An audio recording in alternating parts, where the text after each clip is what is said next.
Hey there YouTube, Artichoke Dip, and I've noticed I've gotten some more subscribers since my last video. For those of you, welcome to the solo RPG community. Thank you for subscribing from the bottom of my heart. It's a great feeling to just keep gaining subscribers to my channel. As I said when I started out, I never expected to be this well accepted, and I am tickled pink. I feel honored to have all of you that tune in and watch my my videos, and thank you very much. So what is the video going to be about, Artichoke? Well, I'm going to talk about a few books that I pulled out of my library, and I want to talk about 28mm terrain, fantasy terrain. So before I get into the books, I'm going to get this right out there in the open. I do not get paid by anybody to do any of this. I'm not promoting anybody. These are all my personal books from my library, and I'm giving you my spin on them, what I think, and publisher, and where you might be able to still find them online.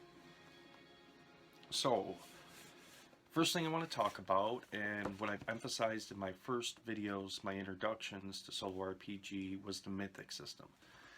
Next to the Mythic system, the other book that I want to talk about is called the Toolbox, which is this one right here, and it was written for 3rd edition. This is published by AEG, product number 8514. So, what is the Toolbox? What does it do? What is it for? The Toolbox is a book of nothing more than tables that you utilize a D20 for, and it covers everything. And when I say everything, everything you could imagine for an RPG, whether you're playing in a large group or you're doing a solo RPG, it doesn't matter. This covers everything from your wilderness encounters, city encounters, small town, large towns, dungeons, everything you can think of, every aspect, all the way down to the NPCs and even story plot lines you'll find in here. I have used this book a lot, extensively a lot, and this book really actually kind of helped me hone the solo RPG, how I do my RPGs, by using this. Like I explained, I made some of my tables for my RPGs, and maybe some of you may struggle with that, and you might be having a hard time with it. This book would be good for you to pick up and have in your arsenal. Now, when this first came out, and I want to say this came out in like 06 or 07, somewhere in there. You could still find it. I believe they still print it. The cover has changed. I'm more than positive you'd be able to find this on Amazon or any of the other online retailers that may sell used books, and you could probably pick up a copy for around $10, I'm guessing now. You know, for me, I haven't looked because I own it, so it doesn't make a whole lot of sense for me to kind of look to purchase stuff that I already own. Toolbox, must have for your solo RPG arsenal. So, here's one, and I'll be honest with you, I haven't played it with this at all yet. It's been one of those books, I saw it, I'm like, I gotta have it. Picked it up, and eventually I will get into this one. Just been doing other things with my RPGs and haven't got around to it. Like I said, I got an extensive library, and I try to give everything a little bit of time, but unfortunately sometimes my scheduling doesn't allow me to do that. But on with the book. This is the D20 system book. This was published by Goodman Games, and it is Underdark Adventure Guide. Now, for those of you who know what the Underdark is, you'll have a great understanding what this is for. For those of you that may be new to D&D, or perhaps you've never played D&D, or perhaps you've never got into the Forgotten Realms campaign setting, what is the Underdark? The Underdark is somewhere you don't want to go. Just put it that way. And if you do go there, very few come back out alive to talk about it. If you remember Lord of the Rings, remember the mines of Moria that they went through in the movie? That would be a vacation resort compared to what lies in the Underdark. But those are the realms, and that's D&D, and that's why we all love it. So, the other one I want to talk about, let's say you've gotten sick of all the standard character class races, right? You played the gnome, you played the dwarf, you played the human, you played the half-elf, the elf, the half-orc, so on and so forth. And now you're ready to change it up. You're ready to do something else. You're ready to do something different. This book was published by Dungeons & Dragons for 3rd edition. And I picked it up, and originally when I picked it up, my intent for this was for deeper storylines for some of the encounters that I met in my solo RPGs. But for those of you out there, perhaps you're looking for something different, or a different type of RPG experience. That would be Savage Species. What is Savage Species? Savage Species is a way to build a monstrous character that you play. I mean, it goes through, you could be a fire giant, you could be an imp, you can be a mind flyer, you could be orc, goblin, ogre. The list goes on and on and on and on. And just like your standard player's guide, I mean, it has everything from your feats, your skills, your spells, so on and so forth. And it has matrices also in the back to where you can utilize any type of monstrous being that you want into a character, which is just awesome. I mean, it's got these tables upon tables to do that. So if you're bored with the traditional RPG systems and you're looking for something, to step it up, maybe make it a little more exciting, perhaps Savage Species is for you. Next one on my list I want to talk about, which is really cool. I read through this book. I loved it. And I love the idea. So, anybody that's played any RPG, tabletop RPG, or even a video game RPG, we all know this. You make the character. You advance the character. The character levels up. You love the character, and then the character dies. Throw away the character sheet and re-roll the character. Or do we? This one also was printed, published by Wizards of the Coast, Dungeons & Dragons, 3rd edition, and it's called Ghost Walk. What is Ghost Walk? Okay, to give you a brief overview, Ghost Walk, after your character dies, they come into a central hub area in the spiritual realm. Now, just like regular D&D, your character continues on. But it continues on adventuring in the spiritual realm as a ghost. Keeps going on. That puts a different spin on things, doesn't it? So all them characters that you have that may have been killed, put them in a different binder. When you have enough, pull them out. Perhaps you want to pick this up. You can do another adventure. Ghost Walk as ghosts. Now, true, like I said to the book before, this has everything you need in it. Now, the spells are different. The spells aren't the same as in the player's handbook because this, after all, you're a ghost. So not all the physical laws apply to when you're a ghost. So there are some spins and some spells that you have to use. Very cool idea. If I highly recommend everybody give that a check out. I mean, that is just, it's cool. Ghost Walk. Ghost Walk. Now, moving on to my next book I want to talk about. So, what if you want to stray towards the more darker side of things? What if you want to become a lich or an undead? Well, they have a book for that too.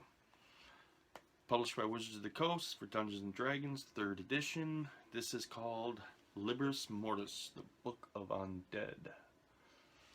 This will explain and cover to you in depth how to transform your character to a lich, how to become an undead, how to adventure as an undead.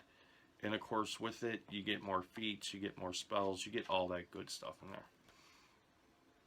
The cool thing, I read this book cover to cover before I ever even used it. The cool thing about it is it gives you a deeper understanding and a spin on the game for liches and undeads, rather than just looking at a random encounter in your monster manual. It makes you think a little bit more about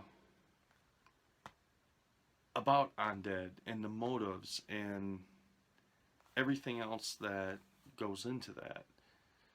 So, with that being said, if that interests you, I'm sure you could still find this out there. I bought this when this was new and it came out when my hobby shop was still open, and that is the Libris Mortis. So,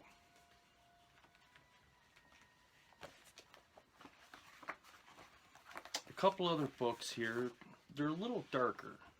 The first one I'm going to talk about, this is printed for 2nd edition D&D. This came out in the 90s. We're going way back here. And when I seen this, and I bought this used, and it was published by TSR. Now, anybody that's ever played D&D or any type of fantasy RPG, you understand there's different planes of existence outside the material plane. 2 of those planes, which is the Shadow Realm and then the Infernal Realms. This book right here covers the Infernal Realms. If you went to the Infernal Realms, who are you going to encounter? What are you going to be dealing with? What do you need to know? That book is The Guide to Hell. Now, a lot of people are going to look at this and be like, oh, hold on. Old Artichoke ain't telling you that's what this is about. Just as I said, if your adventurers went to the Infernal Realms, this will explain everything that you need to know. Who the bosses are, who the devils are, their attributes, their special powers, the demons, and the pecking order of the demons as you go through. So it gives you a good idea, how do I put this, who you could pick a fight with and who you may want not to pick a fight with. This book, I am pretty sure you could probably still find it. I know to a certain extent this has kind of become almost like a collector item thing, just because of the book cover, the time it came out, and some of the, how do I put this, some of the bad press that D&D had back in the 80s, and if you know your history of Dungeons & Dragons, you know what I'm talking about. That book definitely didn't help, but very cool. Picked it up, and I enjoyed it. Another one that I read through, and it gives you a very unique outlook on the game system and some of the things you should know about the Infernal Realms. Okay. Now, this book I picked up, and when I got it from the hobby store, they had a bunch of these, and I mean, they had them on sale for like, they were trying to get rid of them for $1. And I thought, man, what the hell, you know? It's $1. So I picked it up. I read through it. It's very dark. Even for me, it's dark. But this deals more with necromancy classes. This book is published by Mongoose Publishing. Once again, I think this came out in, I want to say 06, 05, 06. And it is the Encyclopedia Arcane Demonology, The Dark Road. Now, to give you an overview of this book, what it's about. Well, what it's about is your character summons a demon and makes a pact with it. The pact is within 1 year and 1 day, your character pretty much goes to hell, and that demon controls him. And you no longer have a character. It's done. Those are the game rules. Once that happens in game time, a year and a day, your character's gone. the benefit that your necromancer character will get, let's say Baylor. He makes a pact with Baylor, so one of his weapons that he gets to use is he gets to use Baylor's fiery whip, and he gets to use all of it as far as Baylor was using it. All the bonuses, the damage, and everything else. For me, it's a little dark compared to the RPGs that I play, and it's not something I would really play with. One of those books I picked up, and I'm sure like a lot of people, if you've been into the hobby for a while, you got the books that you use, and you got the other ones that you pick up, that you read through, you put them on the shelf, and, well, they stay shelved, So, the last one I want to talk about. This one is rather fun. And when 3rd edition came out, a new idea kind of came out in D&D, and that was the criticals. The criticals and the fumbles. 1 is a fumble, 20 is a critical. We all know that. Moving on. So before that, they had Rollmaster, and a Rollmaster had these lists of fumble charts. And some of them were just downright brutal. They were horrible. I mean, so I think the people who made this were very heavily influenced by that. I don't know if you can still find this. It looked like it was made by a very small press company, and I got it from the hobby store. And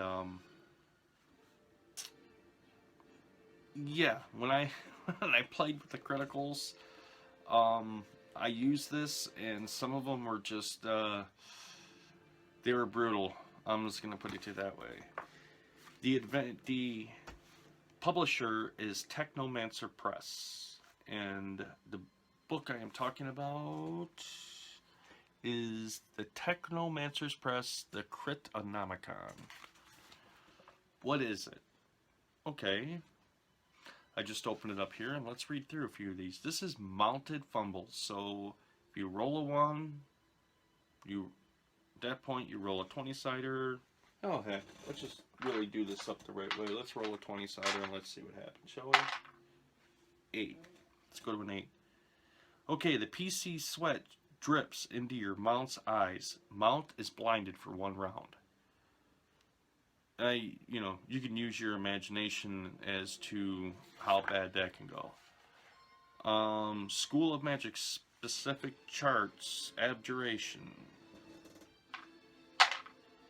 18. Let's see if we come up with an 18. 1 random party member is a -2 to hit and a -2 to damage due to severe nausea when within 10 feet of caster. This effect lasts for 2d6 hours. Rude. Rude. So if you enjoy the criticals and the fumbles, and or perhaps maybe you're a DM and you're watching this, and you're looking for something to bring to the game table just to punish the players a little bit more, this would be the ideal thing for you. Now, I don't know if this particular publishing company is still in business or not. I have no idea. I'm going to hold this up there so you can see the website address, which is www.technomancer-press.com. Alright. We're going to get into our second part of our video. Talk about one of my favorite things, 28mm fantasy terrain.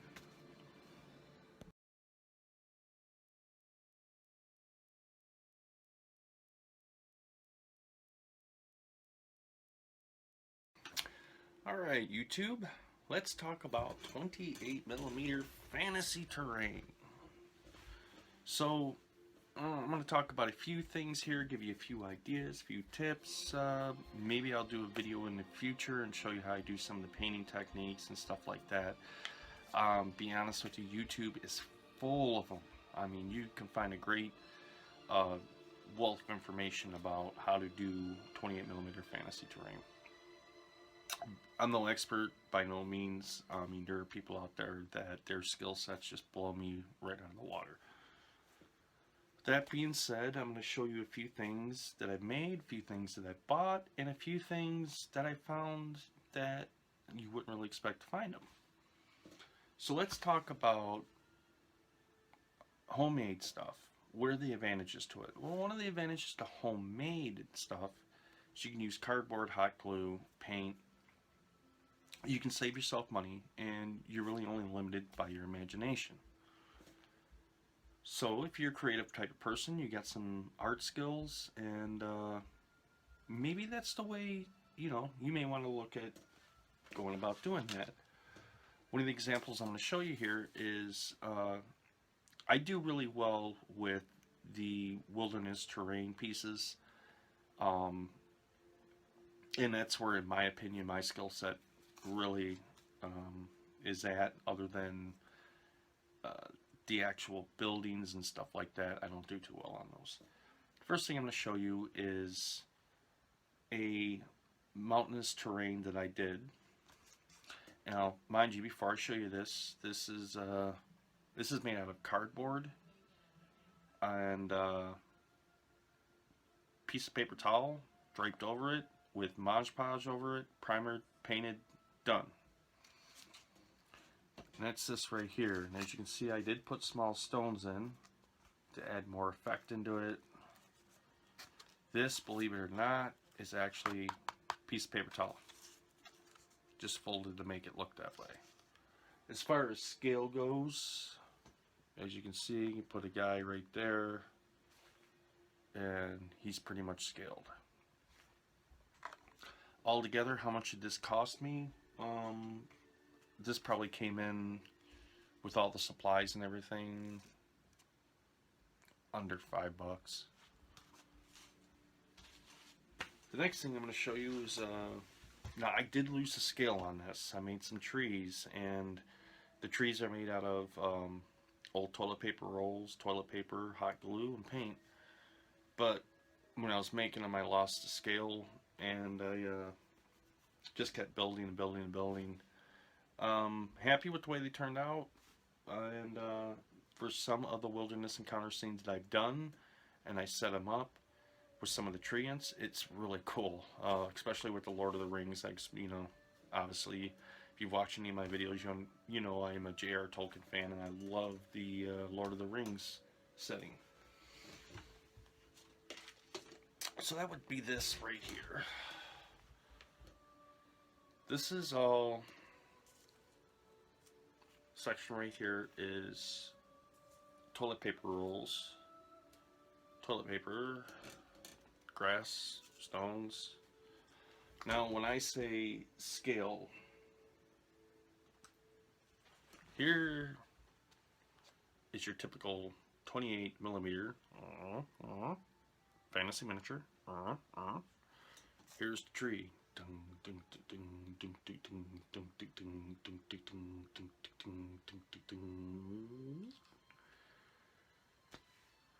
Yeah, it's a little out of scale.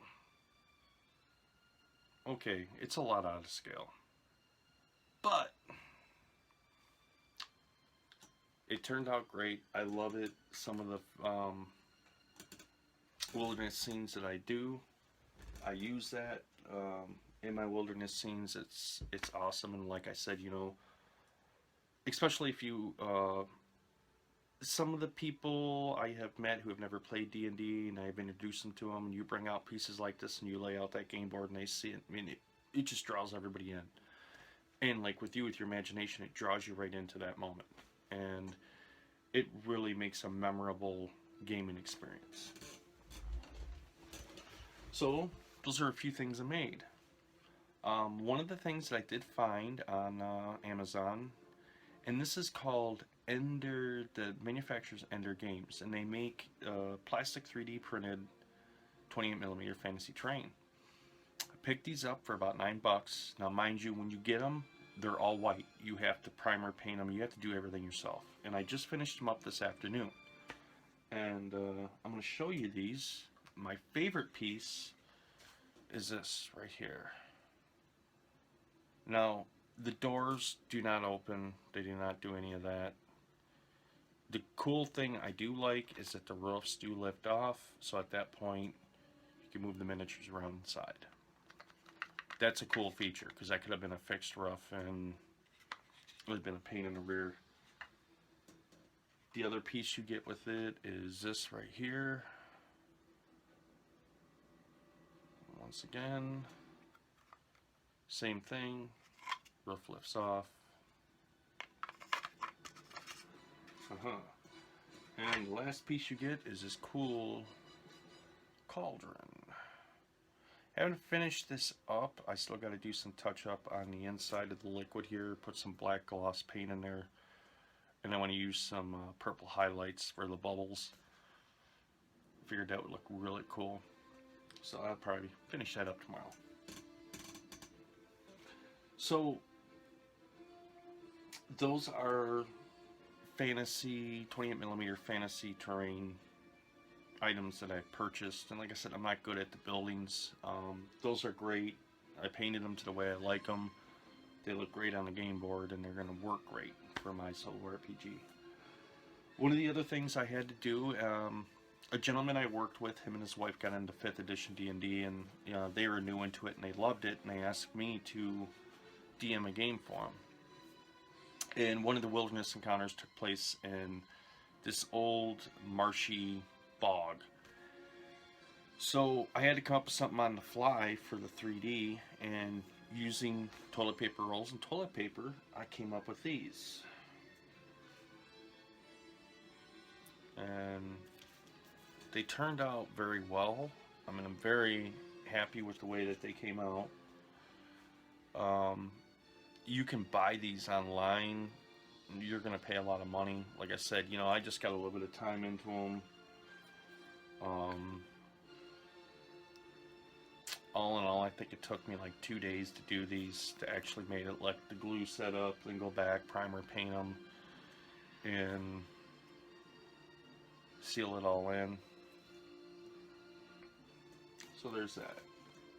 Now, some of the other things that I have found, and I found them in the most unexpected areas. When my daughter was, she was 5, right before she was 6, me and my wife took her to Toys R Us and let her pick out a few things for her birthday.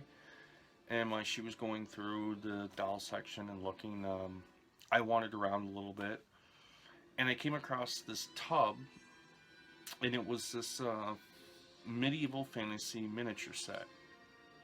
And kind of like the army guys, you get the big things, the big poorly casted miniatures and all this other stuff. There were 2 things in there that I saw that really struck my imagination. I said, wow, I gotta have those. Those are great. They look great on my game board, and I could paint them. First thing that came in there was this. Now, it was not painted. This was, it was black. It was just, for a kid, yeah, it's a play set. For what I used it for, I went through and painted all this up. Now, as far as gaming, I mean, this could be a portal. Like me, I like the Lord of the Rings. This could be a fellowship meeting point. This could be so many things for your game table, and you wouldn't believe it. And looking at that, using a little bit of imagination, paint, and making it the way that I want it, it works out great. I've had a couple of people ask me, oh man, where did you get that from? Where do you order it from? Well, I got it out of the set, and I painted it to the way I like it. The other thing that came in that set, I didn't really have to do a whole lot with, was this bridge, which I use a lot. Works out great, especially when you got a river encounter and you put the bridge over that, and it works out very well, and very happy with it. For 20 bucks, and it's well worth it for me for this stuff.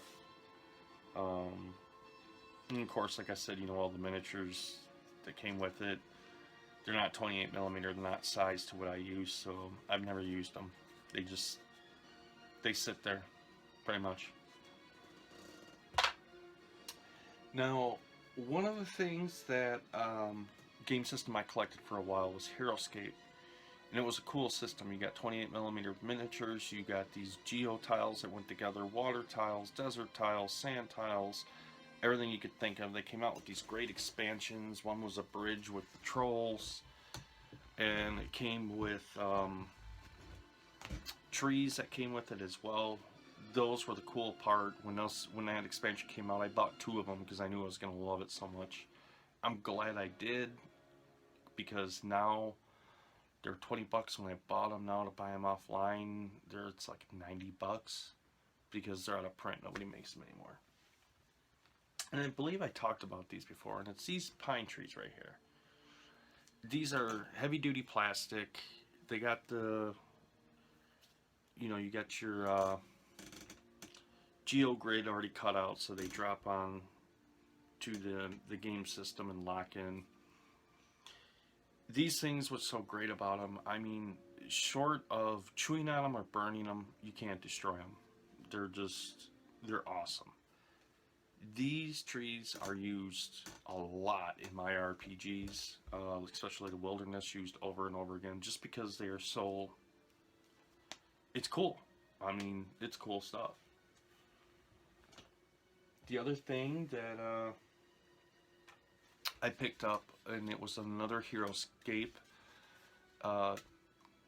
set, and it was a master set, and I can't remember the name of it right now. It featured the morrow ghouls. If you've ever played Heroscape, you'll know what I'm talking about. But when I saw this piece, I was like, dude, that's cool. It could be reused for so many different RPG systems, it's not even funny. You can use this from fantasy RPG to futuristic, or Call of Cthulhu, or beyond the supernatural. It's this right here. I mean, if you look at this thing, this could be reused on a game table for so much stuff, it's not even funny. Very cool piece. I've used this not only in the Heroscape game, I've used this a lot of times for different scenarios. And another thing to look at when you get your pieces, your terrain pieces, anyway, I do, maybe not everybody does, but I do, is when I'm looking at something, I'm also thinking, how's that going to help with cover? How is that going to get an advantage for range combat, and so on and so forth? So it's another consideration to think about when you're looking for your game pieces. Now, everybody's budget is different, and perhaps you're looking to do stuff on the cheap, which is nothing wrong with that. If you're looking to do stuff on the cheap, you know, I suggest, if you're just getting into this, check out DM Scotty. It's a YouTube channel. He does everything out of cardboard and paper mache, and show you how to make terrain pieces and stuff like that. That's how I got started out when I got started out into making the terrain, and then from there I found other channels that had more advanced techniques that really helped me out until I detailed it to what I like for my game table. One of the things I'm going to show you here, all this stuff you see right here, this moss that I use here, and the grass that I use here. Now, you can buy it from game manufacturers. It does cost some money to get stuff like that. Or you can do what I do for $3. $3. You go to the dollar store, Dollar General particularly. $1 gets 2 of these. Buy a $1 bag of Kraft Spanish moss, a $1 bag of Kraft floral moss. What I do is I take this stuff when I'm streaming my Netflix, watching my series, sit there with a pair of scissors and cut it up real fine. There's my grass, you know, and a little bit of elbow grease, and this stuff will go a long ways. I mean, this is going to fill that up. To give you an idea of how long this will last, the last container I had lasted me 3 years. And, you know, you think about that, $1, and it's stretched over 3 years. You buy a little tube of this stuff for fantasy miniature, you're looking at 20, 25, 30 bucks because you're paying somebody to finally cut this stuff up. So you can save yourself a whole lot of money and time by doing it yourself. One thing, if you're looking to make a, let's say, a mat to roll out for your wilderness terrain, you could cut that stuff up, glue it to a piece of foam board, let it dry, there you go. Speaking of that, game mats, and some other things I want to talk about before I end this video. Seasons are changing. Pretty soon Halloween's going to be on us, and every single drugstore, grocery store, and everything's going to be inundated with Halloween stuff. If you're a solo RPG gamer and you like making terrain, it's a good time. Keep your eyes peeled for, you walk in there and you can get them cheap, cheesy plastic spiders and insects and all the other cool things about Halloween that we love. You can purchase or make your own cardboard bases, take those things, glue them, primer them, paint them to the way you like. When you're done, you'll have some pretty cool, impressive miniatures cheaply for your game table that will look very cool. I got a couple in my arsenal that I've done and love them. I'm going to give you an example here. One of the things, when my wife was cleaning out my daughter's toy box and purging the stuff that she doesn't use anymore and she outgrown and everything, one of the things was she got this in a Happy Meal toy and they were throwing it out. Now when I got it, it was purple. It was a Happy Meal toy. It went with something, and it was this crate. Primered it, painted it, and I thought, man, this would be cool for a dungeon tile. And that's what I use it for. I mean, use your imagination. Don't be limited. Use your imagination, and when you're out collecting your Halloween candy and you're walking down the miles, look, you might be able to find a bag of them spiders for $1. You take them home, you put them on the bases, paint them up. You could have a lot of spider encounters, 3D encounters that look great on your game table. And it's cheap. Just a little bit of elbow grease to get it going. Now, as we know, we got Halloween and then the next big one, which is Christmas, which I want to talk to you about these gaming mats. I picked these up both off the door for 20 bucks. Found them at Menards. And these are for Christmas sceneries, little village Christmas sceneries, but they turned out well for what I like to use them for. First one is the traditional red brick road. The mat folds out quite large. It's made out of vinyl, great quality. I mean, you don't have to worry about spilling soft drink, stuff like that on it, because if you do, you can always take it, wash it with a little bit of soap and water, and you're good to go. The second one I picked up right here, going to show you, is this texture, which is my favorite, which is like a, in my mind, a medieval type of cobblestone. Works out great for dungeon encounters. Awesome for dungeon encounters. And, with that in mind, you have to be a little resourceful, use your imagination, and sometimes think out the box and look in areas that you would never think to look to find some cool terrain pieces. I really hope this helps you guys out. I hope you got some good information here and to use for your game table and to bring your miniatures to life and enhance the game and make the solo RPG experience great and all around for you.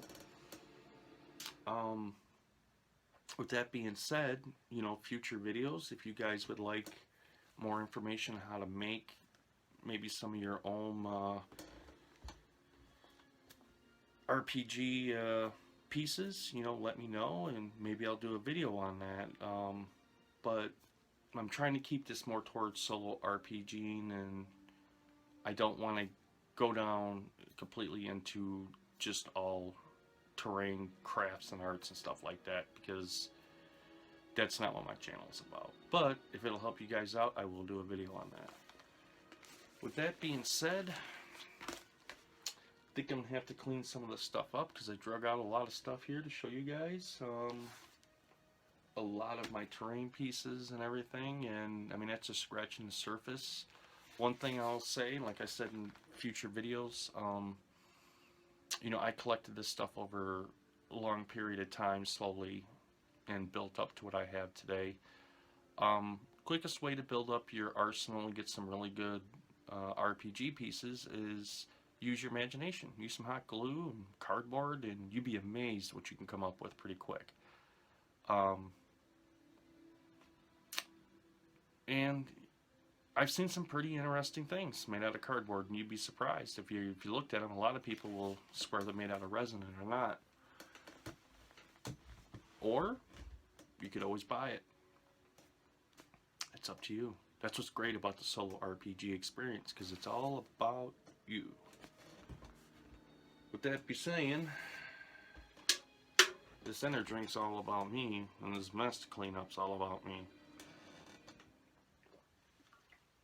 So I think with that, go off and enjoy my weekend, do my gaming. Yep. Yeah, that was your cue. Gotta go. No, you gotta go now. No, really. You have to go now. I'll make another video. I promise I'll be back. I promise I'll be back. Thank you for the new subscribers. Thank you for... I promise I'll be back. I will be back. Leave a comment. And any questions? Get with, you know, I'm more than happy to have a discussion with you on a discussion forum, and maybe that's something we could do to answer more of your questions about books or anything else I showed here. With that being said, I gotta get some gaming done. Well, first clean up, then gaming. Or maybe I'll game, then clean up. Yeah, that's it. No. Anyway, see you later. Bye.